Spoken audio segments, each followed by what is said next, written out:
நாகை மாவட்டம் நாகூர் தர்காவின் கொடி ஊர்வலத்தின் போது வழக்கமான பாதையில் செல்ல போலீசார் அனுமதி மறுத்ததால் கடும் வாக்குவாதம் ஏற்பட்டது. நாகூரில் உள்ள நாகூர் ஆண்டவர் என அழைக்கப்படும் சையத் அப்துல் காதிர் நாயகம் தர்காவின் 467ஆம் ஆண்டு கந்தூரி விழா நேற்று கொடியேற்றத்துடன் தொடங்கியது.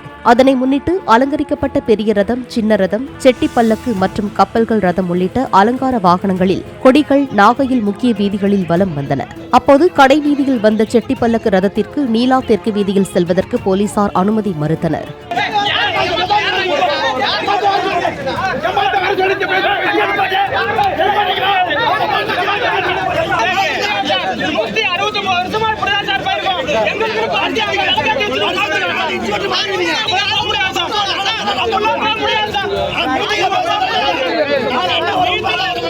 போலீசாரின் செயலுக்கு எதிர்ப்பு தெரிவித்து நிர்வாகத்தினர் மற்றும் பக்தர்கள் போலீசாருடன் கடும் வாக்குவாதத்தில் ஈடுபட்டதுடன் ஊர்வலத்தை பாதியிலேயே நிறுத்தினர்.